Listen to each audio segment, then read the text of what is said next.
I've heard people say that too much of anything is not good for you, baby.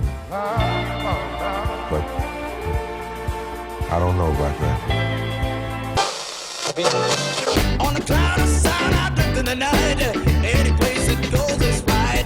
Goes far, flies near. Look at stars away from here. Well, you don't know what we can find. Why don't you come with me, little girl, on a magic carpet ride? Together we'll stand, divided we'll fall. Come on now, people, let's get on the ball and work together. Come on, let's work together. Now, people. Get it on, hang a gong. Get it on. Get it on, hang a gong. Get it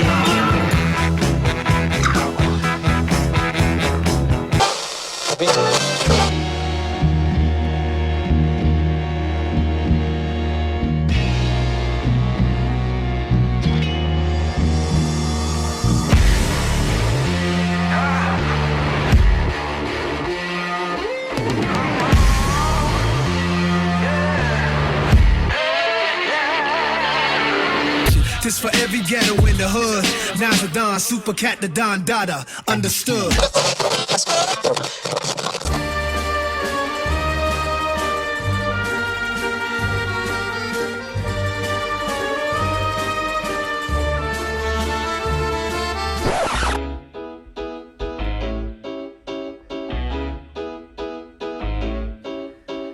Hello and welcome to another special edition of the Roker Rapport Podcast, where we are once again joined by the Sunderland AFC owner Stuart Donald. Stuart, welcome back. I'm delighted you're back. How are you doing? Yeah, good, thank you. Yeah, thanks for having me back on. You look a bit grey.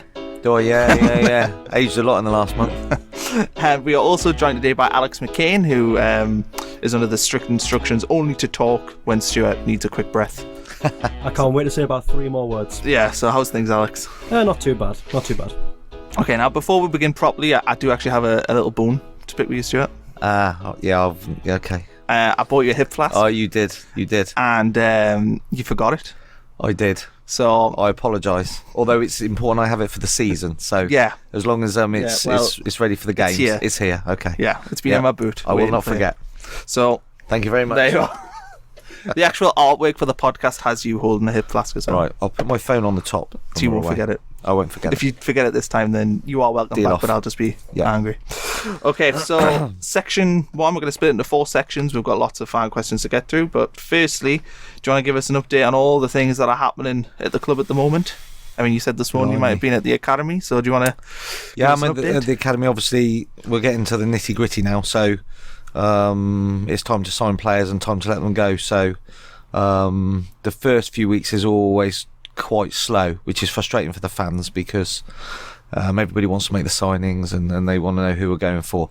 But the negotiations can be quite lengthy if people we feel are being unrealistic. So that takes a bit of time. But the biggest issue is either the agent's on holiday or the player's on holiday, or we're not doing anything until we get back from holiday or whatever it will be. So those first couple of weeks there was no real massive movement, and you just now realise it's hotting up. So we're expecting obviously pre-season start soon, and I think we'd hope to have a minimum of a goalie, maybe a full-back, a centre-half, a midfielder and 2 strikers in before we come back to training. It's looking that way unless there's any last-minute hitches in the negotiations. So that's the ins. Then obviously there'll be more than that, but at least that will give us a start of sort of 5 or 6 players. And the outgoings we're on as well. Obviously Jason Steele's the first one out the door, but I expect that'll warm up quite heavily now. So I'm sure you'll ask me about all the outgoings. Yeah, we've got a full section on transfers, but quickly on Jason Steele, is that going through? It's done. Yeah. 3-year deal at Brighton he's got. Wow. Yeah. You've done well. Well, he's done well. Is that a profit? No. We didn't get a fee for him. Oh, right, okay. Because I think Brighton wouldn't have been interested if there was a fee. Yeah. good luck to the lad. He's gone in. I think the view was he's gone in as third choice, but see how he does. And he's now at a Premier League club with a 3-year deal, which is what he wanted. And I think the initial view was we might contribute to him leaving, never mind not getting a fee, but we made it clear that wasn't going to happen. So we've literally just terminated the contract. Good luck though. He's a nice lad by all accounts from up here. Yeah, I mean I haven't met him. I've talked to his agent. I think I've talked to everybody's agent, and the agents I'm sure aren't as nice to talk to as the players. How many players he actually spoke to? So do you know there was the story about only one player committing? Yeah. Was that speaking to agents or players? No, that's Jack Ross initially tried to make contact with obviously all the players, introduce himself, get a feeling for where they are, and Jack said to me that he'd spoken to 75% of the players and only one would like to stay. So that was at that stage he had 25% more of the squad to talk to, and in that remaining 25% there's a couple more, but as I think most people are aware, it's pretty clear that most of the players would like to play their football at a different club next year. Fair enough. Okay, final question really from me in the beginning is about your Twitter account. Yep. So there's been a lot you probably get 1,000 tweets a day at you, random things that are important, things that aren't maybe as important. Yep. Is your stance changing about Twitter at the minute? No. I can understand lots of people sort of thinking, you shouldn't really be on Twitter and XYZ, and I get all that and everything else. And I suppose the reality of it is you can have 200 people ask you the same question. Like, for instance, we're doing this Thursday. Well, I mentioned that on my Twitter account at the weekend. And since then, I've had so many questions, of which you're bound to ask me 99% of them. So, in that regard, you get an awful lot of repetitive questions that you just can't get to.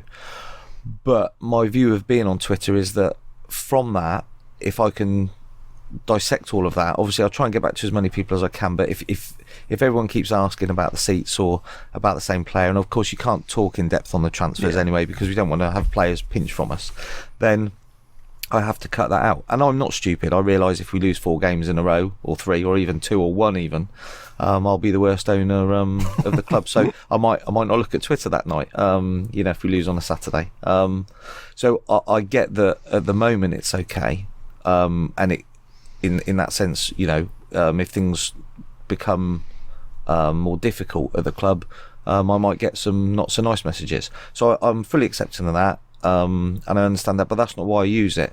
Why I use it is through all those people asking me things, there are lots of people that have genuine concerns, things that the club maybe might or should be addressing that they've overlooked, or seriously sort of half decent advice. So from Twitter we've had a fan say that his roofing company will look after the roof at no cost other than obviously what he's costed at. We're changing the seats, and we've got offers from companies for free help. I've genuinely helped about 20 people that probably wouldn't have been able to get a season ticket. I've sold 2 corporate boxes myself, and of course I've then interacted with fans about different things. So that's just a small sample of some of the stuff, and then other people have messaged me privately, lots of sort of helpful stuff that I've taken on board. I've arranged, last night I was out with some fans in Durham because they wanted to have a meet. So they're positive things. So I've sort of got to cut and dissect it, and there are, I suppose, lots of silly questions, some of which may well be Newcastle fans posing as Sunderland fans, and I understand that, but I said to the fans last night, fundamentally I'm working for the fans, so if they want to have access to me, it's quite an easy way to do it, but within that I do have to pick and choose a little bit, and there probably are too many questions and I can't get to them all, but I won't change that, as long as it's people can ask me anything as long as they ask in a reasonable manner, and I think people just got to remember that I'm doing my best, and no one's going to try and do anything wrong on purpose, and I'll be open with everyone, and if they don't agree, that's fine, but if they could just not agree relatively politely, that would be appreciated, and that's all really I'd ask. Yeah, I think most people are generally enjoy your Twitter account. Personally, I check it every day to see who you've replied to, see what you've liked, just to get an idea of what's going on. And I think probably every Sunderland fan does the same. So I think it's refreshing. I think it's good, and there's not many. I don't know if there is a single owner in the Football League who's probably quite like you. Certainly for a club the size of Sunderland. Yeah. Well, the other thing with it is, I think there are a few things that come out in the press, for some reason, especially as it's Sunderland, that are just way off the mark. And of course, what that then does is it can build in people's minds, and these things can gather momentum. So it also helps me to turn around and go, no, or that's not correct, or yes, that is correct. There are certain things you can't talk about like that, but I think there's a few things that have gone in the press that would genuinely concern Sunderland football fans, and they weren't true. So there's 3 or 4 things I've just gone, no, it's not true. Yeah, that helps. And then it sort of kills it. Yeah, that's great for just ensuring that sheer transparency. Yeah. I mean, it's pretty simple. If you just tell it how it is, then you don't have to remember. You don't have to remember your lie. Yeah, and therefore you can just tell all the same people the same thing. But the difficulty with Sunderland is I can't reply to 200 people talking about the seats in 24 hours. It just physically can't do it, which is why what I'm hoping I can do is through things like yourselves and the fan groups, just get that message out, and rather than talk to one person, I'm talking to the whole fan base. So speaking of seats, we're going to move on to the second section. So this is kind of some general housekeeping sort of stuff around the stadium, sponsorships, kits. Sure. Bradley, SAFC, asks, could you ask when we'll be able to come in and help change the seats? Is there a specific day or weekend in mind? And if so, what will the plans be for the day? Could we keep our old seats? So are you going to be able to do the fan barbecue that you were talking about? Yep. I've been asked by the club if they could announce it. They're obviously looking at my Twitter and I'm stealing all their thunder or whatever it might be, and I said absolutely. But we're putting the final touches to that day when I go back after this, before I see Love Supreme. So we're doing that. We've got a date penciled in, which will be around the middle of July, over the weekend, and subject to getting all the relevant sign-offs in the conversation I'm having, I would imagine we'll have a press release out before the weekend about that day. That the seats have been ordered, paid for, and they're coming. So we need the fans to help us put them in, if that's what they like to do. So there'll be something going out before the weekend that will give the date and all the stuff around the day, because we want to make it a bit of a day rather than just a few seats. So how's the layout of the ground going to be? Are you going to keep the "Away the Lads" written in the stand? Are you going to keep the emblem and stuff? I don't know. I had a look at doing red and white. The club had some images of red and white, and I thought that looked really, really good. And then logistically, for some reason, it can't quite work at the moment, so we could do the corners. So what we've actually done is we've ordered the seats, and they come 5,000 seats at a time every couple of weeks. So the first 10,000 will be here for the fan day, so we'll change 10,000 that day, hopefully. They'll all be red. And then I'm going back today just to do the design, because I can order then if I want. It's about 30,000 seats, so it's 15,000 red, 15,000 white if we go down that avenue, or 30,000 red, depending on how we think the look of the ground should be. So will people be able to keep their old seats? Yeah, I think we'll do something around the old seats. Yeah. They're talking about, could I write the people that want their old seats a letter, and we'll try and make something of it. But I think if any fan wants their seat, they should be able to have it. Yeah. Okay, moving on to the kit. Brad Brown asks, when can we expect it to be released? We had to get a new sponsor. So we are just, I think, about 24 hours away. It's at legals. So as soon as that's signed, that will then go on to the kit. I haven't got the exact date, but I think I don't want to get this wrong, but I think the away kit is coming out first at the end of the month, and then I think it's about a week later the home kit, or they might both be for the end of the month. It is frustrating, everyone's asking me about the kit, and I feel that the kit is really in lots of ways quite frustrating, because I haven't chosen it, I've had no involvement in it, the fans haven't done it, we've signed the deal, we've ordered it a year ago, the deal with Adidas sort of does all of that, and it's the way that the club has worked, and because the contract's in place, it's just it isn't the way that I would do it. You'd like the kit out for Father's Day. I think that's the day the kit should be out. Yeah. Because commercially that would make sense in this a nice launch. But I think again there'll be a couple of announcements about the kit launch, and I think we might try and tie one of those things in with the seats, but the away kit first. So I've got to go back and just sort all of that out. But it's all been chosen. It is taking longer than it should do. What does the home kit look like, and then what does the away kit look like? If you're going to describe it. Not quite as I would have chosen. It is what it is. I think the biggest thing for the fans is the stripes are better. Good, not pinstripes. No, it's not pinstripes. Good. No, I think they've taken that on board. I think in some ways for the kit it's quite difficult because Sunderland are red and white stripes, aren't they? Yeah. And in that sense, it's difficult to vary that design because it's very classical. But of course, what the club try and do, commercial like every club, is, I remember when you used to change the kit every 3 years, and it was much better for the fans that way because they haven't got to go and buy a new kit every year. All these kit suppliers now put it in the contract, you have to get a new kit, but actually changing the kit so it looks different to the last one is always not that easy. So I think the idea behind the thin stripes is that's really different to the one the year before, and then it goes back to more traditional. So there's a real difference between them, but I think the new kit is better, but not quite as I'd like it. What colour's the away kit, or can you spoil that for me? No, honestly, I think if I mentioned it on Twitter 1 minute before we released that, I'd be in trouble. They want to do, and to be fair, the guys doing the kit have worked hard. That the lady who runs the retail, and that they want to have that moment, and to be fair, so they should. So yeah. We're on it, but that's something the fans just need to be a little bit patient with, which is frustrating, but that's where it is. There's a quick question here from Phil Ball. I think his name's Phil Ball. Maybe that's a typo for me.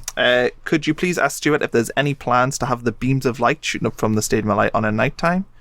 Not at the moment, no. I saw the images and I thought they looked fantastic, but I just haven't got round to looking at that and what the implications of doing it are. It's one of those things. I think it would look fantastic, but I just haven't got around to it. Yeah, I don't even know. I can't even remember the last time they were on. I think it must be at least 10 years since we've had them on.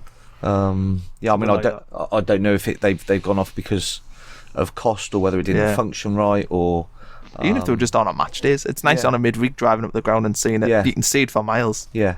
No, I think if we can and it's sensible, then yes, because I think like everybody, it would just look fantastic, and it's your club, isn't it? And you see it, and you think that's home. So yeah. Marty Forster, you've touched on this briefly, but Dafabet is not the shirt sponsor next season. We've got a new one. Yeah. We were contracted though with Dafabet until next year.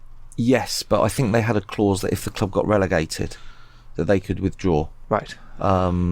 I think their ideal scenario was that obviously that they were really interested in the Premier League, and I think when the club went down to the Championship, I'm not sure whether they could withdraw them or not, but they gave it a year to see if the club would get back up.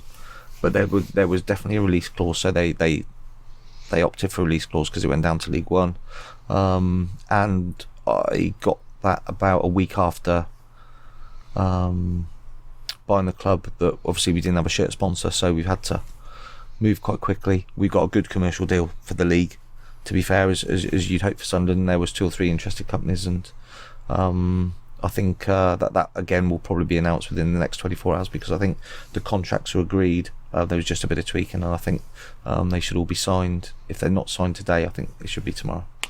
Okay. This one from Danny D is about overseas fans. So have you got anything other than the iFollow like service that's going to be coming in this season? Is that correct? Yes, it is. Yes, that's going to come in. That's stage 1, so we've got that done.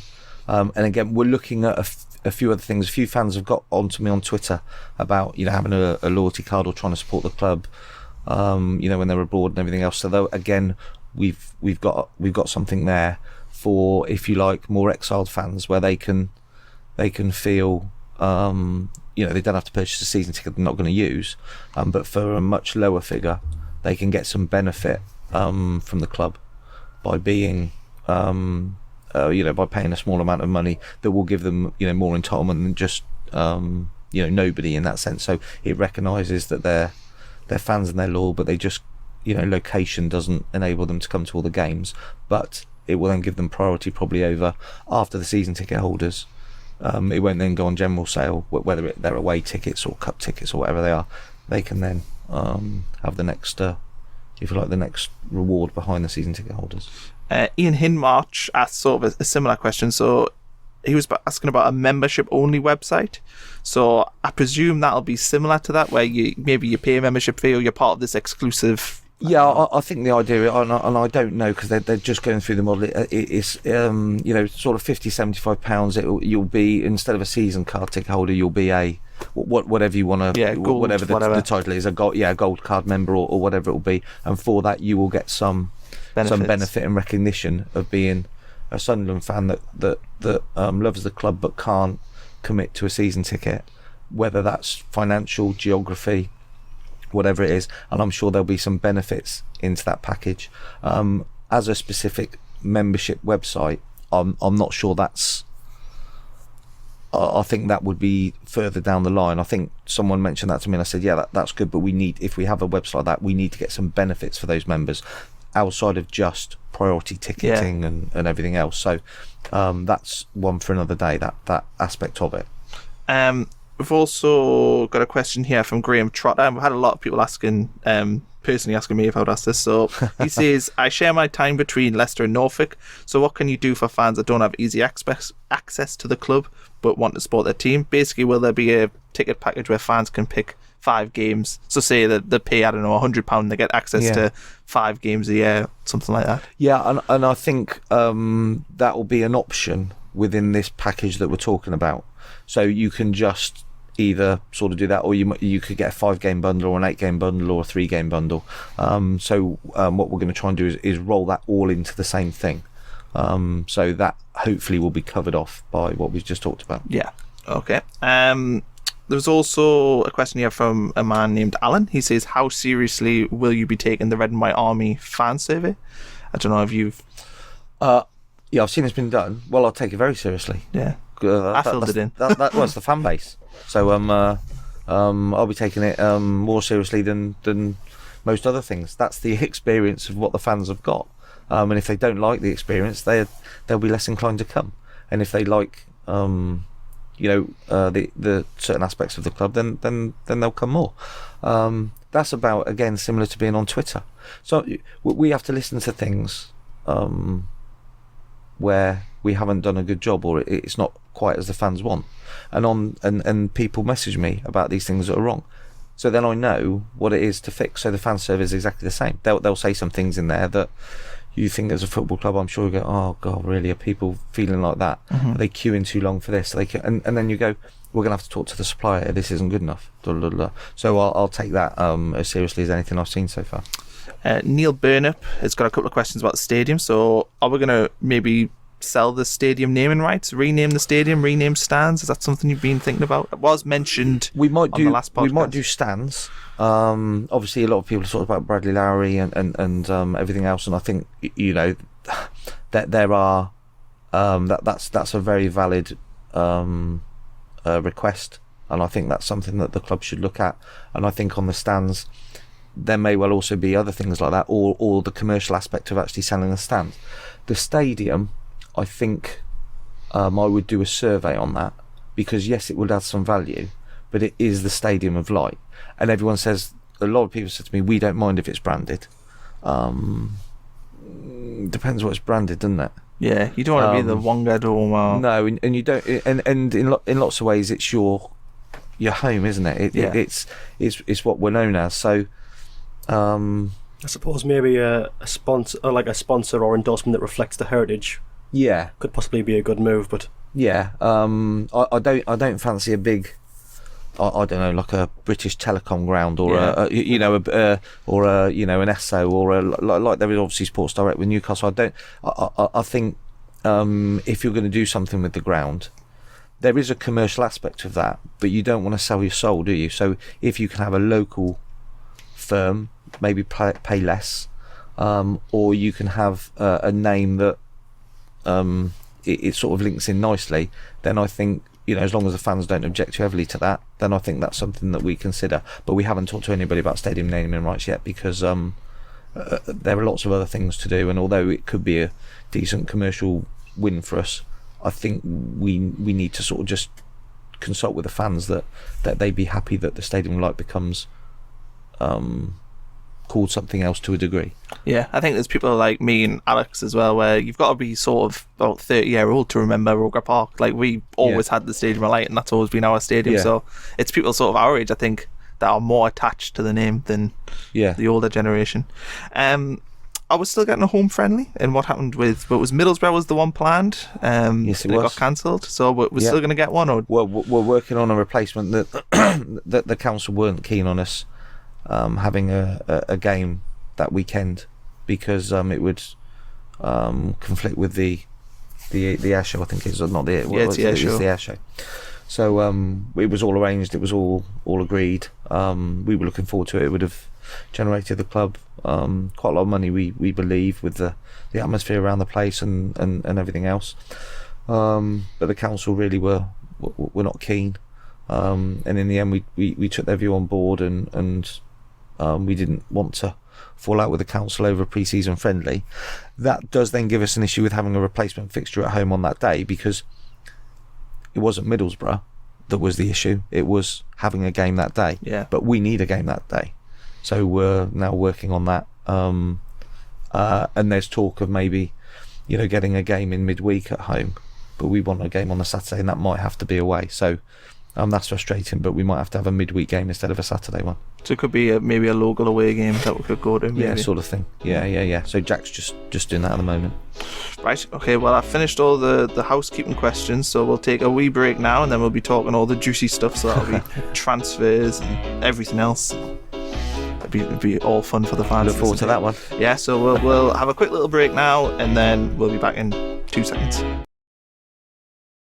Welcome back to the Roker Rapport Podcast. This is the bit you're probably all waiting for. We're going to talk transfers, things to do with the club, a little bit about Martin Bain. Jack Rodwell will probably sneak in once or twice. So we'll start off. A lot of people have been asking about Paddy McNair. What's happening there? Is he going? Stoke, Middlesbrough? There's a few clubs rumoured. We're taking Paddy McNair from the start. The reality of it is we don't, as we've said, we don't want Paddy McNair to leave. We can afford to keep Paddy McNair, and he's on an awful lot of money for League One, but he's probably going to be the best midfielder in the league, and we would struggle to tempt Paddy McNair to us in League One. So our start off point is we didn't want him to leave, and we don't want him to leave. Paddy McNair was very quiet, as was his agent. Offer came in from Brighton. No real direction from Paddy as to whether he wants to go or stay. The biggest clue we had was him on the radio saying that, or in the interview saying that he wanted to play in the Premier League, which we get and we understand, and everything else. But that's got to make sense for us. Paddy McNair hasn't played that many games for Sunderland, actually. He's been relegated twice, and the club have stood by him and paid him whilst he's injured, as they are supposed to do. But you hope that then means that in return he might give us a year, and help us. Not his fault the club's relegated, I'm sure, but collectively he's one of those parts. So we get an offer in from Brighton, just decline it. Get another offer in from Brighton and decline it. Not interested. And it's quite strange because Paddy McNair says he wants to go to the Premier League. We turned 2 offers down from Brighton. Second offer's 3 million. And add-ons or whatever, but fundamentally that's what it is. So it doesn't meet our valuation, but the agent's extremely quiet. So if I was Paddy McNair's agent, I'd be saying, well, he wants to go to the Premier League and you're not even really notifying me of anything. How much is it going to take? Because we haven't talked about what figure is on Paddy McNair. We just keep turning them down. Not me personally, but the club then speak to the agent. And this is where, as Paddy McNair put a transfer request in. Now, this isn't Paddy McNair, this is his agent. But we are talking most of the time to the players' agents. And the player's agent informs us that Paddy McNair never, ever, ever wants to play for Sunderland again, no matter what. So he's leaving. We say, well, he's not leaving because he's our player and we've got 2 years on him and we want him to help us. So of course it transpires the agent isn't really that bothered, because we haven't had direct contact with Middlesbrough, Stoke, any of the other clubs that are supposedly interested. Only Brighton were turned down offers for, when Paddy apparently is interested in going to Brighton. So of course I would imagine what the agent is doing is turning around and saying, I'll wait and find out what fee they accept, and then I'll put him around all the clubs, and then I'll get the best deal.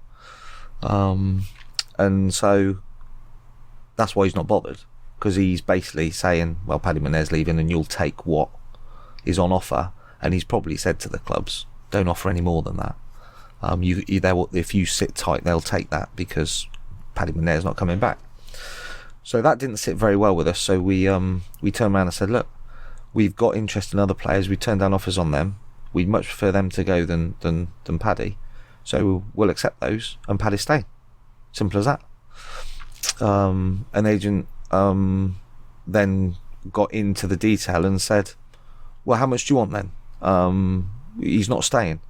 So we then turned around and gave him the figures that we want, and said, if you really want him to leave and he is not going to play for us, he can go, but he can go on what we think is a fair price, not on what you think is a fair price. So then within 4 hours, offers come in. Because what they're obviously doing, and I think they're just holding the rate down, because the lower they get Paddy out for, the more obviously the agent can earn all Paddy. But has Paddy McNair handed a transfer request in? No. Has his agent told us he will never ever play for Sunderland again? Doesn't want to? Yes. Has he told us that more than once? Yes. And has he told us it quite aggressively? Yes. So we had a relatively aggressive exchange. But the bottom line is Paddy McNair doesn't want to be here. So and there's an argument about the value, but I think you have to remember, Paddy McNair hasn't played that many football matches, and he's a League One player. And I've heard figures of 10 million or all right, £1 million a bad deal. 10 million is a bit unrealistic. But he fundamentally is a League One footballer that doesn't want to be with us, that's been relegated twice and has had a bad injury and is coming back from that injury. So we said we don't lose any money on him. We've paid £4 or £5 million for him. He's not going for less than that. And roughly speaking, that's where we are. Do you not wish you could get Paddy McNair in a room with Jack Ross and you can sit with him and go through the vision? Do you not think that? Because for me, I can't imagine that Paddy McNair is as much of a it sounds like he's more of a mercenary, maybe. No, well, we were told, and I haven't spoken to Paddy McNair, that he is a lovely lad, and I think he is a lovely lad. But the one thing since I've arrived that I absolutely just don't want in my life, if I could have it, is dealing with football agents. There are a few that are okay, but they are unbelievably the way they're dealing with the football club is shocking. And if that's how agents are across the board, which I'm told they are at this level, then they're not helping football be like it was 20 years ago. They are. I mean, loads of people say agents are ruining the game. Well, they're in the players' heads, aren't they? They all probably now see an opportunity to earn money out of Sunderland by getting a transfer, because as soon as, if you take Jack Rodwell, Lee Cattermole for argument's sake, they signed a 5-year deal. So the agent makes money on that 5-year deal. For the next 5 years, he's probably trying to move them. Yeah. Because he can get another deal. So now there's an opportunity for all these agents to get a deal for their players out of Sunderland, and fundamentally most of them don't want to be here. So what they'll now try and do, of course, is get them out for the least amount of money, so they can make the most amount of money at the other end of the deal. And that's the way they work. And they can get relatively aggressive because their view is it's their player. If we got Paddy McNair in a room, could we persuade him not to go to Middlesbrough, Stoke or Brighton? I don't think so. No, I think it's heart set on not playing. It's heart set on not playing in League One. Would Paddy McNair stay if the club had not got relegated? Yeah, probably. The club would have more of a chance of keeping him. He 23? He doesn't want to play League One football. And in modern football, I can understand that. And I saw a few Sunderland fans on the way up here, and they said the same thing. Can't we persuade him there's no loyalty in football? Well,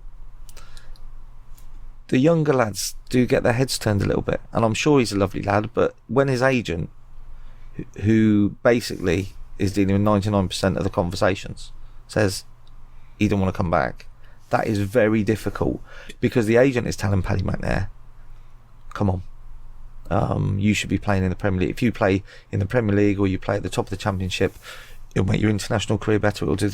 Don't play League One football. You know, is that the right thing? You know, people can have a moral argument about the fact that players have got to stay on here. That may well be no loyalty in football, but it doesn't matter. That's what we're dealing with. So we just got to deal with the facts. Lee Cattermole, what's his situation? He's on probably, I would argue, the highest earner after Rodwell, is he? At a guess? I think it's him, Oviedo, and Cattermole. They're the big three: Rodwell, Cattermole, so and Oviedo. All three of them. Are you going to try and get rid of all three of them? I think there'll be some movement on some of those three by this time next week. I don't expect all three of them will be at the club by this time next week. Lee Cattermole is not that one though. I think Lee Cattermole will be here. So you think he's going to be here next season? I think Lee Cattermole will be here next week. I'm not sure he'll be here next season. I think one of those three probably won't be here next week. So we've really got two of them to deal with. One of them we turned down an offer for in Oviedo. So obviously I'm saying that it's unlikely Jack Rodwell will be here next week. So is that going to be a sale or contract finished? Jack Rodwell's been excellent. His agent's been excellent. He's been talked to. That's the first time everyone's ever said Jack Rodwell's been excellent. Yeah, to deal with. Yeah. I mean, people, you know, we talk about Martin Bain, that I'm sure we'll come on to, and Ellis. I can only speak from how I found them. I know the history. I understand the frustration. But what we're hoping here, and what we're trying to be, is reasonable with our players when they say they don't want to be here. But if they don't want to be here, they need to be reasonable with us. And Jack Rodwell is being sensible. And if he's being sensible, then there's a chance that he will leave. I think everybody knows that Jack Rodwell, just like some of the other players, doesn't really want to play League One football for Sunderland next year. Well, he's got a year on his contract. And we're not paying him next year's money so that he can go and play for someone else. So the question then is, be reasonable, Jack. And Jack's being reasonable. You talk about Lee Cattermole. Again, I haven't spoken to Lee Cattermole, and I'm sure he's a lovely guy, but his representatives have indicated that he might not want to be here. But the last line in the comment of that is, but he will not leave a penny behind. So that's a difficult scenario. You know, he's got 3 years. 3 years. The agent's saying that. Obviously, the agent is the person that gave him the 5-year deal, which is not great. So we're sat having a conversation with the player there where, you know, the previous employee of Sunderland gives him a 5-year deal on quite a lot of money. You know, that's not Lee Cattermole's fault. It's not Lee's fault that he earns, to be fair, as much as teams' budgets in this league. You know, he negotiated a contract, he signed it, the club have to honour it, and Lee, I'm sure, if he's here, will give his 100% for the football club. I don't doubt that. I think he apparently is a good character. But when it comes down to the financials, he's perfectly entitled to take the view, if that's his view, and it's his agent that's saying it's that view, that he's got 3 years left, and for him to leave Sunderland, he wants all his money. Now, he's perfectly entitled to say that, but we're perfectly entitled to say no. And so we've said no. Joel Osoro, what's happening there? Transfer request that reportedly put in, I think. So. No one's put in an official transfer request to the club. They have just got their agents to tell us, and we've had 2 players tell us yesterday they're not coming back. Do you know? Can you name them? No, but they're not, I'll say they're not. They're foreign lads, so they're obviously away. Right. And they've said they're not coming back. So players like Corney must be one of them players you must be having conversations. It'd be like the 5 of them obviously are Gilaboji, Kone, and Kazri. Dong, Kazri, and Oviedo. Oviedo. So there's 5 of them. So 2 of those players have said they're not coming back. To be fair, I don't really want to see any of them back. Well, no. But and again, I think this will be an agent thing, where if they don't come back, we put out in the market what we want for those players. We put the figures out. We get some interest, and I think they're probably playing a game, thinking, well, we won't come back. Ultimately, that will mean that we would hold their contract but not pay them. So of course they'll then come in probably on the last day of the transfer window, going, you can now go for £1 million. Yeah. When originally for argument's sake, we valued them at 5 or 6, and they'll think, well, he doesn't want to be here and he's desperate. Well, they'll need to get that in the right order, because if all the other deals come in, we'll hold their contract and we won't sell them. Yeah. Because if they're going to be like that with us, we'll hold their contract for 2 or 3 years, and they won't play football. So that's Charlie Methvin's. We're not going to get the piss taken out of her. Well, Charlie said it. Yeah. But I think Charlie and I are the same like that. Well, there is no way, if a player decides not to come back, that just automatically reduces our valuation of the player, because they think if they play silly buggers with us, we're just going to be glad to get them out of the door. If they all did that, we would have a problem, but they're not. And some of those you'll see will leave on reasonable terms, with us saying good things about them. The other ones, if they decide to go down that route, will earn no money. They'll have their registration held by Sunderland, and they won't play football. What about George Honeyman, Lyndon Gooch? They're players that fans want to see stay. I think we can all say that we want to see them stay. Young lads came through the academy. What's the situation with them? Jack had a conversation with George Honeyman, and it was okay. But again, his agent has said, which is Margaret Byrne. How many players actually have her as an agent?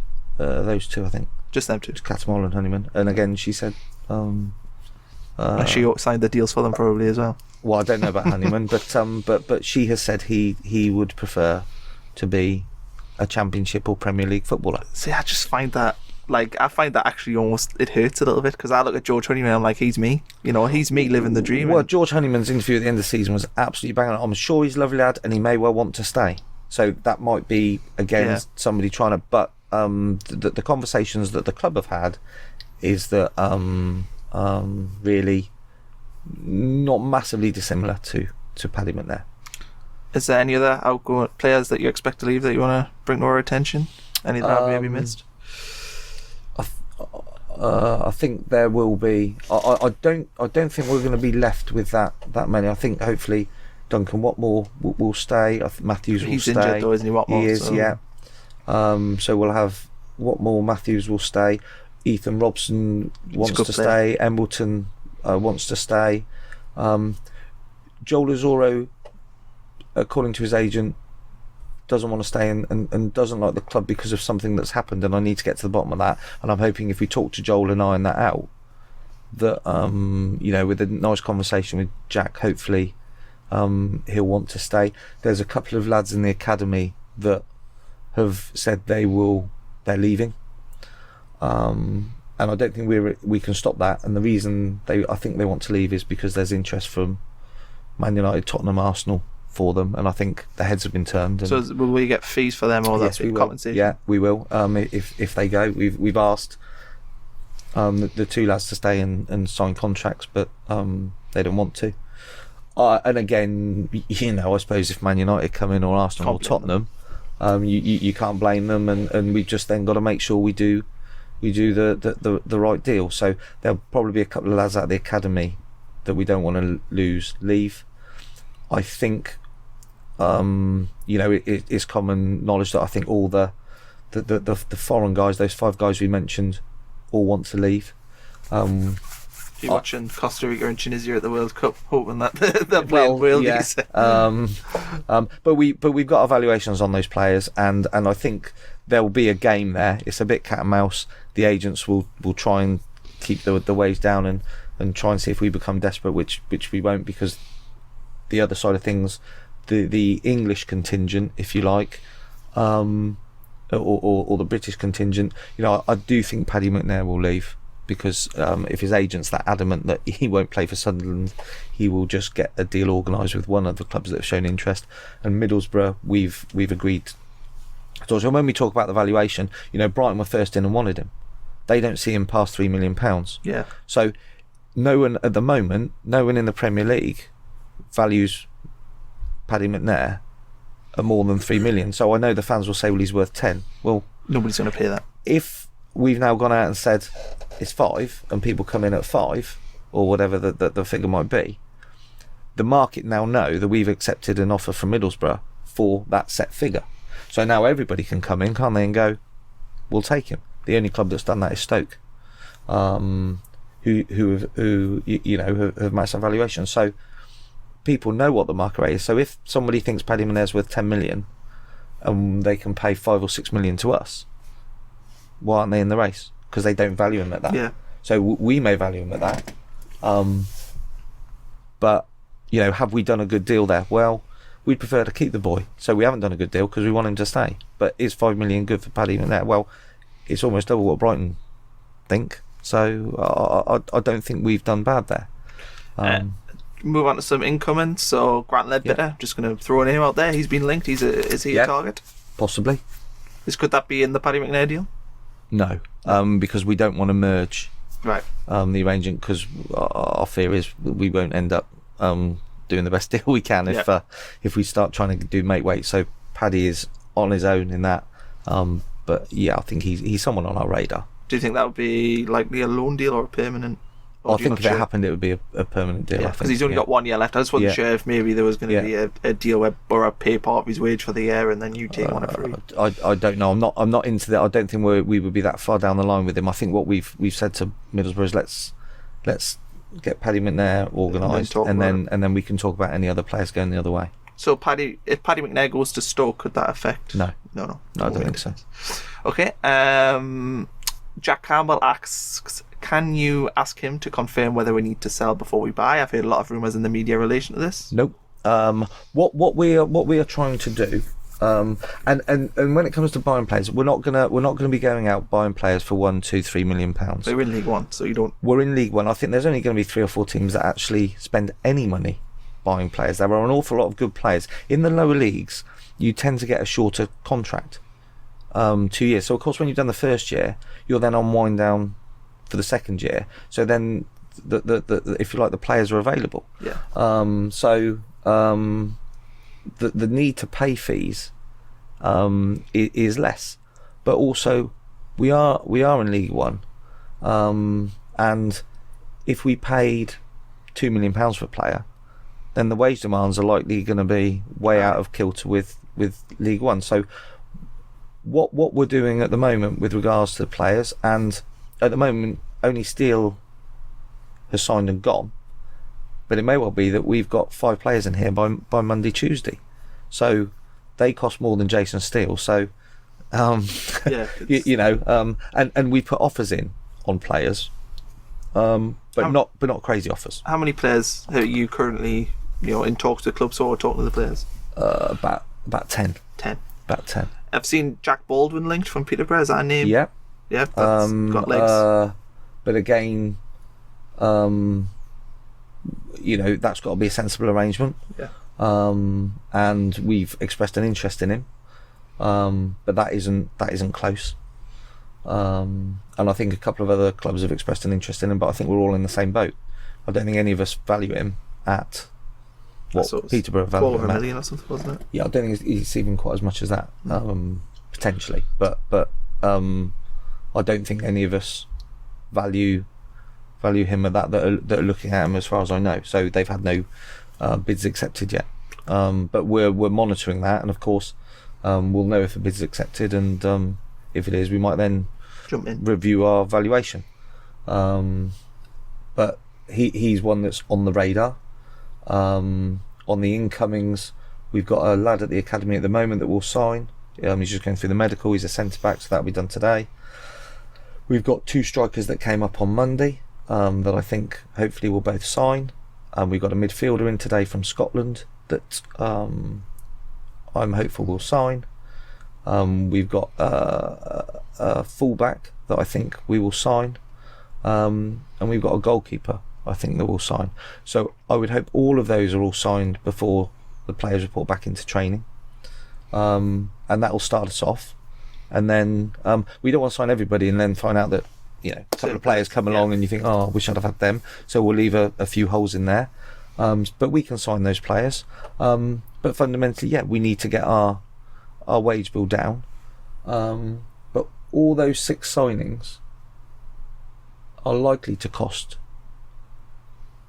less than our top earners, one of our top earners. So, you know, as they go out, the basic idea really is that, as for argument's sake, if Jack Rodwell went out, then we would reinvest 30% of his wages into new signings. That would give us the formula to have a playing budget that's double anybody else's, and that's what we're working to. Now, we won't. If we sign 5 and nobody comes out, then that means that we're going to have Kone still at centre half. We're going to have Oviedo at left back. We're going to have Catamol still in the team. We're going to have so the need to sign players is less. So it is a jigsaw. There does need to be some movement out and in for it all to make sense. But if we wanted to go and sign a player tomorrow and pay a fee of £500,000, could we? Yes. But do we want to? We'll have a look at what we can assemble without spending what we consider top dollar fees at the moment. For the players, because I don't think we've been quoted a fee on a player yet that we think is sensible, because everyone's going, is Sunderland. Yeah. And there are lots of, you know, the lad we've got out of Scotland, hopefully, he's a very good player and he's come to the end of his contract. And players do, you know, there's an awful lot of Can we read into that who that is? Is it a player that Jack Ross has managed before? Don't think so. No? I wasn't sure if it was Chris Maguire. That was my guess. Oh, he managed him? Well, he's more of a sort of striker, number 10, isn't he? Yeah. Oh. And also Lyle Taylor as the final player. I'll throw it in, and then I'll let you have yeah, a look at it. I think, Lyle Taylor is a very good centre forward at League One level who is available to sign. Chris Maguire may be available to sign as well. So would we be in for those type of players? Absolutely. Yeah. Okay, we're going to move on to... I'm just going to have a look at this question. So Kingston SI asks, how many players do we expect in? How many we expected out before the Portugal trip? And, well, we've already discussed how players leaving on high wages. So how many do you think you'll have for the Portugal trip? I'm hoping we'll have 6. 6 in, how many out? 6 in, out. 1, 2, 3, 4, 5. Is there any players at the club that are untouchable? Like, in what you way? Definitely don't want to sell. Well, yeah. Paddy McNair, but he wants to go. Yeah. Joel Azoro, but he wants to go. Etc. Etc. You know, there are players that we don't want to sell that we think the club can afford. We couldn't keep all the high earners. We wouldn't be. Our income is likely to be somewhere around £17 million as a football club. You can't have a wage bill Double that is 27 million. You're not, you know, whatever, it's got to be 50-55%. It can't be. Now we think we've got 27 down to about 16 with a couple of deals behind the scenes of the people that are pretty much signed and gone. So we're well underway to getting that to a sensible level. We then sign players, but you know, a really good wage in League One is £3,000 to £5,000 depending on your position. That should see us getting top players in each position, I would have thought. 3,000 to 5,000. Well, if you've got players, and I think our highest earner costs us still £50,000-60,000 a week when you take all their bonuses in. One player is 10. Yeah. So scary. Yeah. So if we can get a sensible result on 3 or 4 of those, then we can have 3 teams and still be, you know, biggest budget. We were when we went out to the league conference, we're talking to a lot of the other clubs in this league. There aren't many big spenders in this league. Most of the clubs are around £3 to £4 million who are having a go this year. Occasionally there's a 6 or 7. I think Sheffield United were like that. A couple of teams last year that went up were like that. This year that's us, but we're not 6 or 7 potentially. I think we would allow ourselves to be a 14 if we needed to. Yeah. But we're wasting money at 14 because we should really be 7. Jake Collinson asks, have you offered any contract extensions to players that have a year left? So that would be Yes. the likes of Joe Lasora and whatnot. Yes. Yeah, we have. And any progress? Yeah, they've all said no. Yeah, they've all said no. And that's that. Yeah, they don't want extensions. Fair enough. I have a question. Yep. Is Paddy McNair considered untouchable in spite of his injury record? Does that not factor into whether or not to how highly he's valued?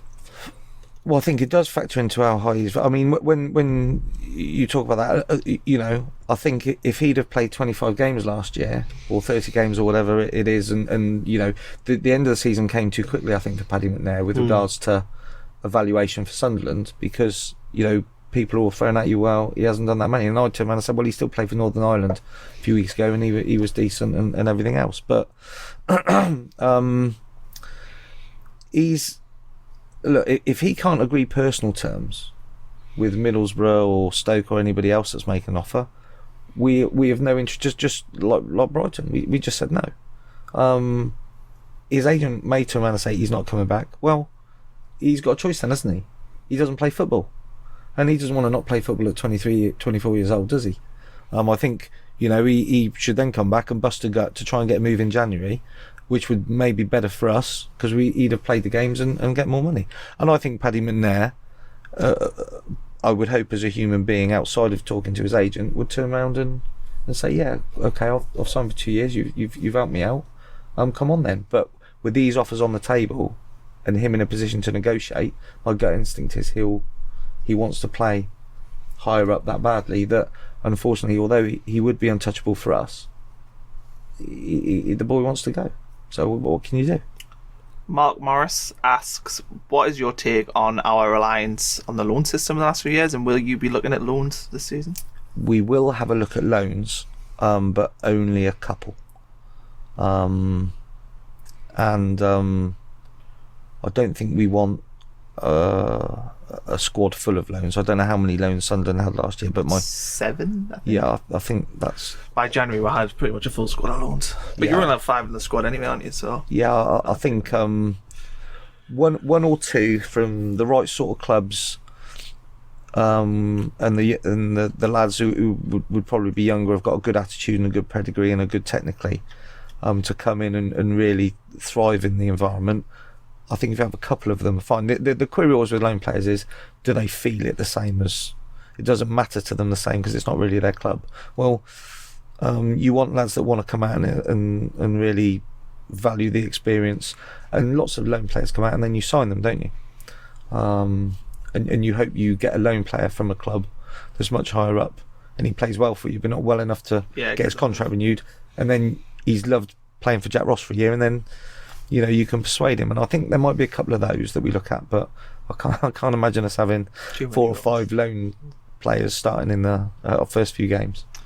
Paul Matthews asks, how much of the work done by the previous regime in identifying targets is being used by your management staff? I mean, are you using the old scout reports, or have you thrown your own scouts in there? None. You're not using the old regimes? No. So no, they targeted the lists. We looked at the players. The club had talked to players. So, you know, to give you an example, I had a meeting with them, and I don't think they understood the League One financial structure. So we were looking at. They told me they were looking at a player who was on 3,000 a week, and they'd offered him 10. And they were looking at a player at 3.5, and they were going to offer 7. And those numbers didn't make sense to me because I thought they should want to come, and I didn't think the value for money was there. And obviously there was the list of players, and I think we looked at the list, and I don't think Jack or Tony Coton agreed with the list, apart from maybe 1 or 2. But I think we'd blown ourselves out of the water by indicating we pay them X. And then we went and talked to them again. They were like, well, you've offered this. And we said, well, we don't think you're worth that. and oh well, I've had an offer of this, I've had an offer of that. Well, take it then. Why didn't you take it? And they still haven't taken it because they didn't have the offer, did they? So one or two of those players that were recruited before may come back in to our thinking, but at the moment, I don't think we'll do our own. Tony Coton is very well connected. Jack Ross is working extremely hard, and they're connected in different areas. Richard Hill's quite well connected, so they can bounce on him if they want to. So I think we're pretty confident in our own player targets. Good stuff. Okay, fourth section, final section. Your voice will be going soon. We'll just have some questions kind of about the club. So people are asking about new investors, all that sort of stuff. Yep. So we'll start. There was a few questions about the financial state of the club. I know you have clarified this, but basically people want to know, does the club owe Ellis Short £40 million and have the parachute payments as collateral? No, I owe Ellis. You owe Ellis, and it's done against the and it's a little bit more than that because there's a bit of a hole. So we've also had some bad news yesterday that the Alvarez case individually is lost. So although we lost the first bit, we've now lost the next bit, which is another £5 million. So how much is that going to cost with 12 million? Another five. So whatever it was, 7.5 plus 5. And the club's still paying that off. Unbelievably, they haven't paid the original. Did you get an explanation as to why that Alvarez, why that deal happened? Because to me, from the outside looking in, to loan a player for a year, then have to buy him no matter what, just seems idiotic. Yeah. I mean, from that perspective, all one can do is pick up the pieces. But the reality of it is, Sunderland doesn't owe any money. Ellis has wiped the debt off. So the issue is mine. Now, if I don't pay him, he's got a call on those payments. But we are going to have we are having some discussions behind the scenes about, I suppose, if you like, the Alvarez claim, the fact it's not quite paid yet, a couple of other things going on. So, those figures may adjust because in the legal agreement, if the deal isn't quite as you want it, there's a few financial things always come out that might adjust the figure slightly, and there's to and fro on that, and you just have a look at it and say, well, we're better off here and worse off here, but at the moment we might be a little bit worse off. But that isn't I know that there was the shot of the 150 million going into the shares. That is Ellis wiping off his debt, so the club has got no debt. So we're now in a position whereby what we've got to try and do is run it in a sensible manner. It probably will have some losses in the short term because I think on the 31st of August at the moment I've got to write a cheque for £20 million to cover the deficit in the players going out. I mean, we owe an awful lot of money on players going out. How long will that affect you for? How many years are left on these? Only this year is the hit. There's some money coming in due course that sort of offsets the future ones going out, so that's about neutral. But there is this hole on the 31st of August, which is about £20 million.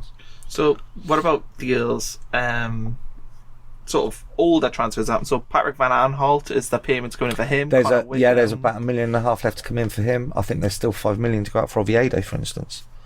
How much did we pay for him? What was the exact? I'm not. 7 or 8 million. I'm not sure. I focused on what's left to pay, if I'm honest. There's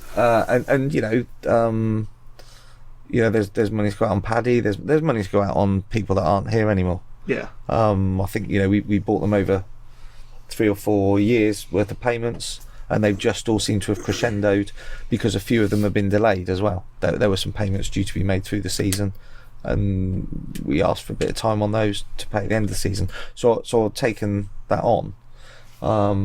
So that's on top of obviously the 40 million purchase price. But the idea is that we go through the process.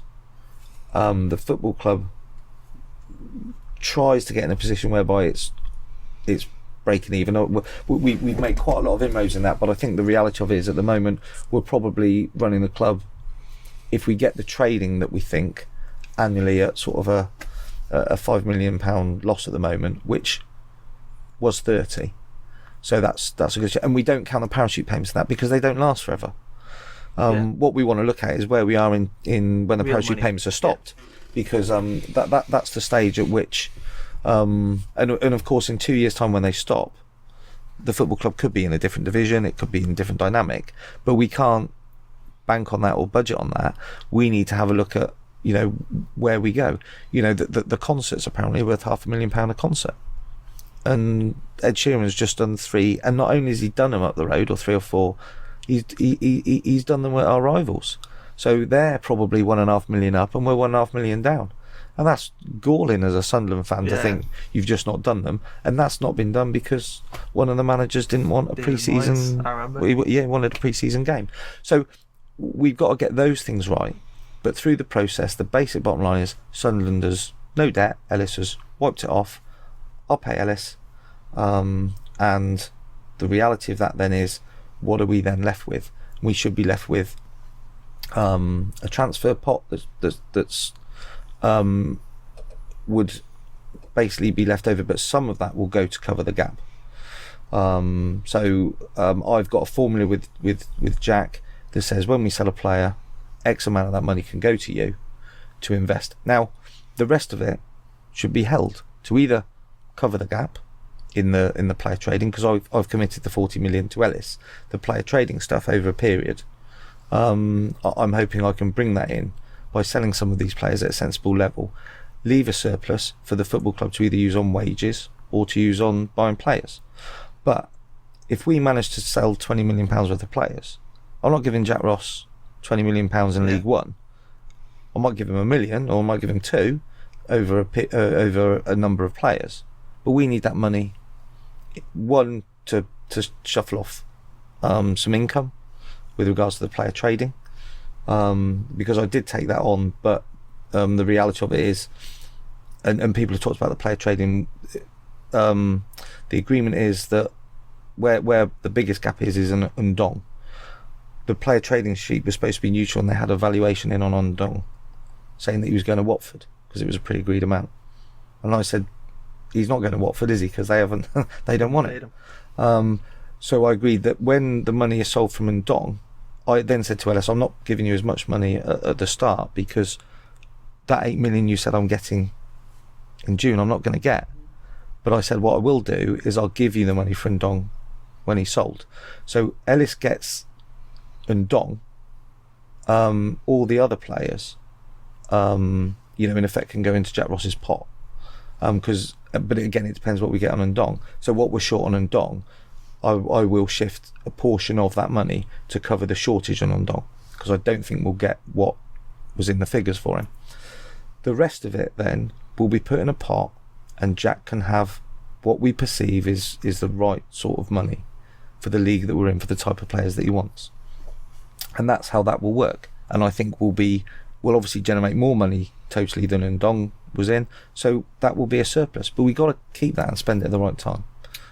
SBC was the company we owed Ella Short or the Sun Club. Are we all done with them? They're finished. Yeah, he as part of the agreement, he had to settle the debts, and he couldn't quite settle them on completion because the banks didn't move as quickly. So we completed with the proviso that he would clear those debts.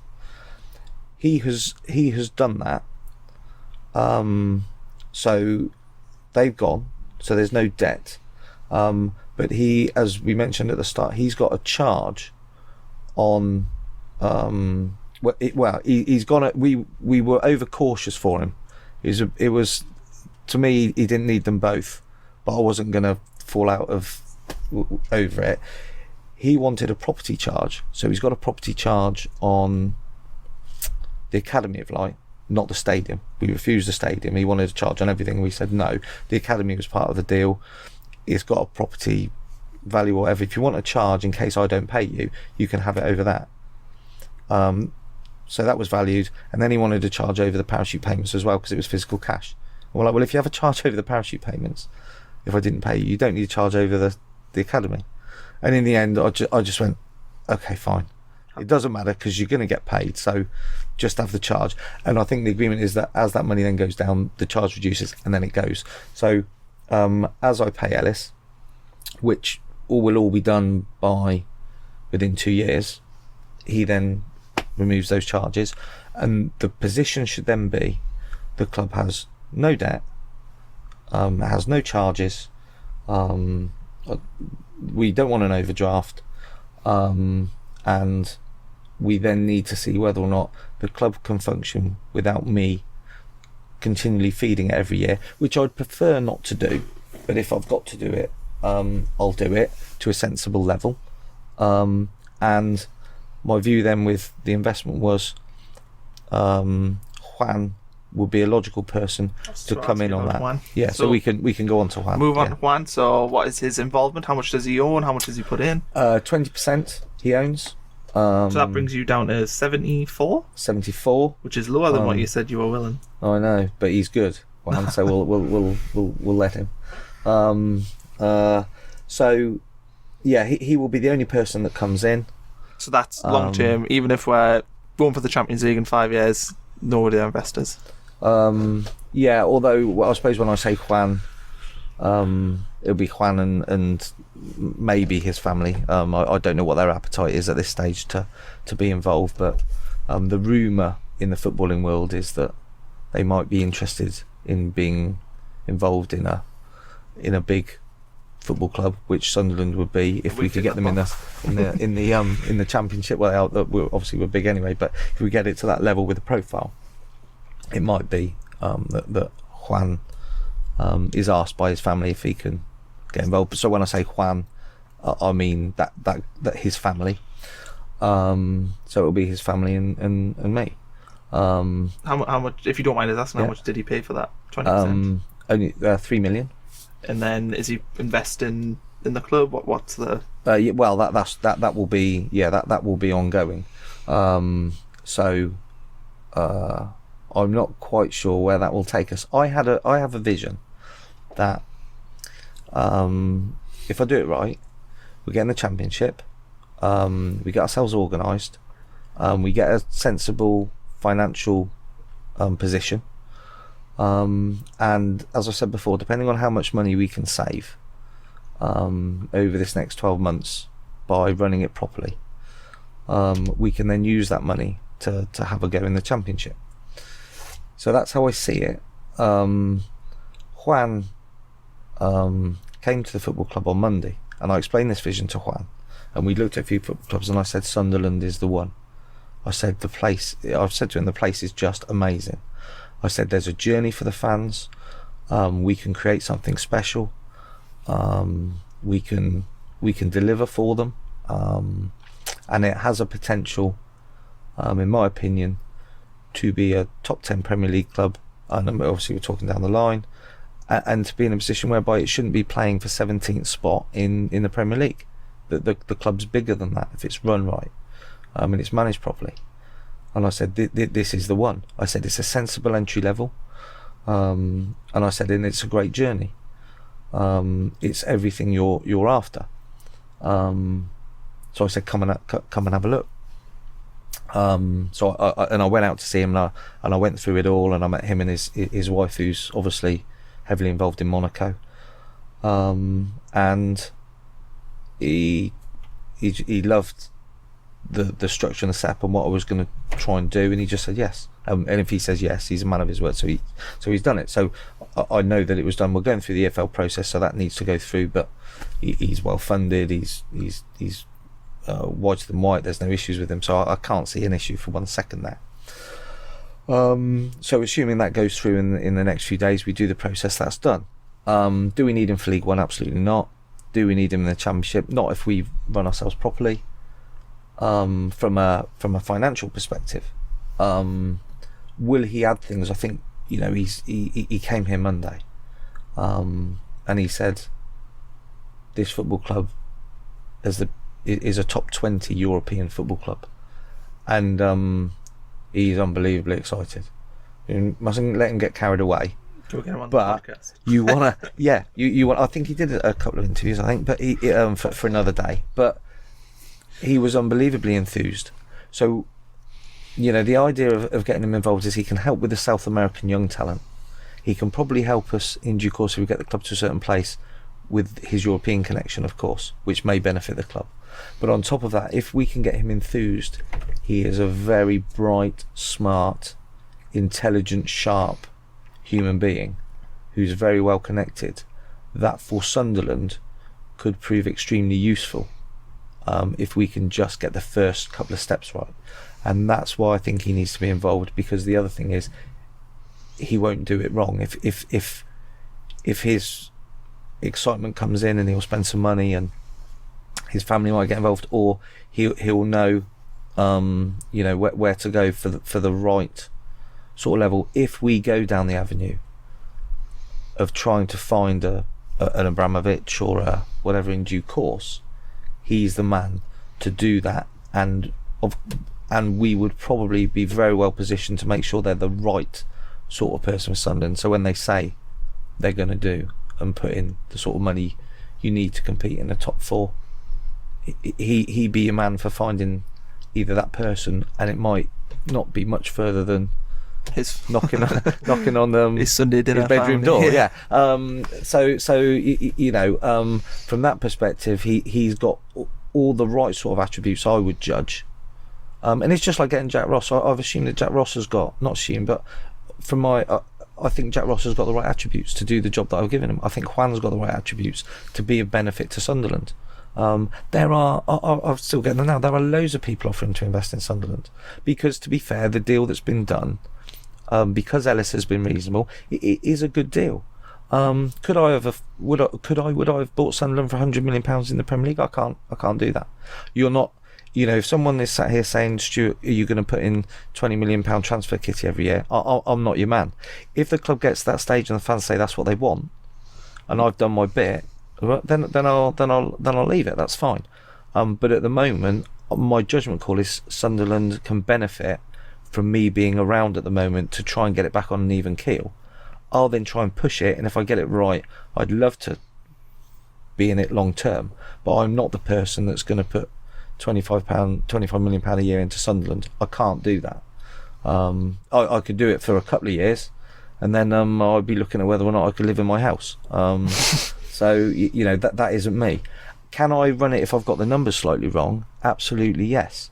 But Juan could deliver that for us if it becomes needed. So that's one of the reasons, along with the other ones, that he's here.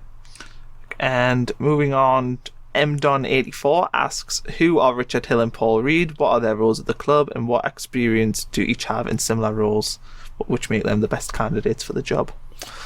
Richard is helping at the moment with the recruitment and with getting players out. The reason he's at the club, and Paul Reid and Tony Coton to a similar degree, and Jack Ross, apart from obviously Jack with how I feel his ability as a manager is, they are straight, they are firm, they know the market, they're well connected, they know people in the relevant areas. So Tony Coton and Richard know that when a player says I'm earning £5,000 a week, they go and find out he's on 3. They know the market to get the players. So and Richard will, for Sunderland and me, not waste £1. The player we're signing today, he has been sat for 24 hours arguing about whether or not we're going to put him up in a hotel for 1 month or 6 weeks at £40 or £50 a night. And he was chuffed to save £2,000. And one of the other players that we're signing, and this is Sunderland, and this is what people think. Decent wage, top wage, £5,000 in this league. So we offer that. Agent, when they get to the Championship, we want 15,000. Our revenue is going to go up 30%. We can't push that beyond 6,500, or the model doesn't work. Now, for a few of them, that might move a little bit, but you can't. This football club cannot, if you like, get a wage bill of, for argument's sake, let's say 14 million, and then agree a 200% increase for the squad, making the budget 42 when we're only going to get another 5 million in. I'll be in the position whereby I can fund that for a year, and I'll be desperately trying to find an investor or say to Wan, there you go. So that doesn't work. So what Richard Hill has done there on the negotiation is he's got that 15,000 down to 6.5 because he's just gone no. And I don't think Sunderland's had enough of that.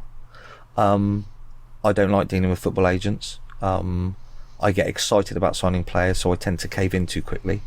Richard is very hard-nosed, so he is massively helpful in doing the player negotiations. So that's fundamentally what I do. And then I'm passing other jobs to him. Like, for instance, I've had a look at our medical expenses, which are more than every other team in League One put together.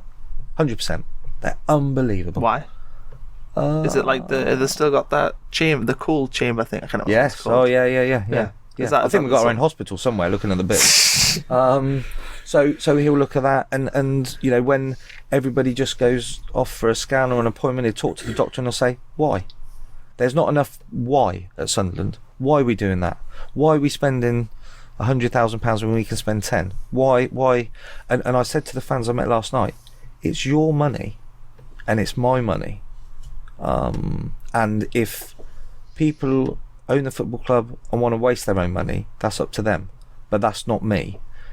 I'm pretty sure everybody works very hard to get their £300 season ticket or buy their shirt. So when that money comes into the club, we can't have a culture of whatever, we'll just do whatever. And so Richard Hill on the playing side, which is a big expense, is the guy that's going to turn around and go, this is a fair wage, and he knows a fair wage, and they're connected. Tony Coton will recruit them with Jack, and then Richard will go to work and do that, and so he's working on ins and outs. But that will obviously be busy now, and then in other parts of the season I will have him looking at other football expenditure, going, why are we spending what we're spending? So that's him. Tony's in because we think he's excellent at recruitment, very well connected. He's having a big impact already, and you know, he played a massive part in getting Jason to Brighton. So you know, deserves the freedom of the city. If Jason still doesn't want to be here, then he's helped with that, and he's managed to make sure that he's gone without us having to. So these are the football people we're talking on the first podcast, getting them football people in. This is exactly what you've done. These are them people you want as your advisors, which is what we've been missing. Yep. So they're in. We've got Kevin Ball, I think, who's come back from holiday to organise, and we'll probably put him a little bit more academy focused to help Paul Reid, who's come in. Paul Reid is a extremely bright, and obviously he was at East Leigh for a while as a player, but he won his league at Barnsley. He went to Rangers. A very well connected, very bright, smart lad, who's absolutely on it, and is, I think, probably had 2 hours sleep a night for the last 2 weeks as he's gone through the whole academy, and he's extremely professional, and the academy needs to be absolutely professional, and we need to make sure that all the standards are very high, and his standards are very, very high. He's got a recruitment model. He will be a massive asset to Sunderland Football Club, and I think we'll get Kevin probably sitting in some role there with him, to help on that side. And you know, I think Kevin apparently did a great job at the academy, and he's been one of the most impressive individuals since arriving at the club. So we just got to utilise him right, as we've touched on. So Paul Reid's coming to do that. You've got Tony Coton, you've got Richard Hill, you've got Jack. Jack's got his assistant. Jack's got 2 or 3 more people that he wants to come in. He's got a goalkeeping coach that we're just tidying up now. I think he's got. What happened with that? Because I think it was St Johnstone, wasn't it? Was it St Johnstone were upset? I think all the Scottish teams are upset with us at the moment. Yeah, there was too much skullduggery, I think. I think he's there's a coach that is coming, a goalkeeping coach that's coming as well, and an analyst that's coming as well to complement the team. So they'll be in. I think they'll all be in by the weekend. So that structure is then there right from the start of pre-season. That's what they're working towards doing. Tony and Richard are very respectful of Jack, which means you don't have the issue of, Jack thinking someone else is picking his players or whatever. They get the role, they're subservient in that sense, but when they go into motion in their aspect of their job, they're extremely professional, and they are two people that will not let Sunderland pay more or lose more on incomings and outgoings than should happen, and we need that. So they're an investment in that. One final point really to make, I think you've covered absolutely everything, is Martin Bain. So what is your relationship with Martin Bain? How was he with the handover, and what were your deals? Martin, Ellis were exemplary for me. I think they obviously, Martin had his own view of the situation. I haven't spoken to Martin since he departed. I sent him an email thanking him, and he sent me a very nice email back. We agreed the detail of his departure, and he's gone. Now, the football club, no doubt about it, is not in good condition. I think Martin would say it was very difficult for him because he didn't get the support and direction from Ellis that he would hope for. So he was sort of doing it slightly blind. And of course, I don't know if that's right or wrong. All I can say is, when I did the deal with Ellis was good at what he did, and when I dealt with Martin, he was very polite and efficient, and he knew right from the start that probably in him doing this process, it was the right thing for the football club to be sold, because Ellis had run out of a willingness to fund the football club, to give it a chance, really, other than just to make sure it was surviving till it was sold. So I'm sure that made the working environment difficult for him, and Martin knew that when it was sold he would lose his job. And I think Martin would say that he thought he did a good job in difficult circumstances, and basically got a lot of probably hard criticism, and I think he probably would say he might understand a little bit of it, but he thinks people probably didn't understand how difficult a job he had, and that's what he thinks. How I see the club having gone in, people will always do things differently. I think the biggest single thing is that you would ask yourself, and this is why I need people around me that have this mentality, is, as the owner of a football club that ultimately will have to write the checks, do you have people in the football club that treat the money like it's their own? And culturally, the football club had a situation whereby they had a billionaire in London writing checks whenever he was asked, which meant that nobody actually turned around and said £100,000 job should be 10,000, because someone always wrote the check. So therefore he was reliant on the people that he employed to actually look after his money properly. Ellis's view of that is he got all his appointments wrong. So they will see things differently. I think, which one of those is right and wrong, don't know. I would say Ellis spent an awful lot of money and should have got a better result for his money. Was Martin Bain at fault for that? Was he picking up the pieces? He had to do some things that people didn't see behind the scenes, I'm sure, that will have improved the financial position. Was that the previous people that Ellis put in? Well, when you look at that, what I would say is Martin Bain did inherit some real issues. And he was the only one around to shout at, wasn't he, really? So he copped all the flack, and for all of that he was extremely professional, extremely polite, extremely respectful, and doing his best, I think. Do the fans think his best was good enough? Well, Okay, well, I think we're all done. I think my bladder will explode if I continue anymore. I'm squirming in my seat. So, Stuart, thanks for coming on. No, pleasure. I look forward to seeing you back here probably in a month. Yes, absolutely, no problem. We talk through the signings. You can tell me where I've gone wrong. Yeah. That'd be good. Alex, thanks for sitting patiently. No, you're very welcome. I think it's about 15 words there, actually, as opposed to the 3 I initially projected. You did well. Thanks for coming on, and we'll look forward to the season. Obviously, the fixtures came out today as well. Yes. We talked about them, but yeah, you look at that chart at home.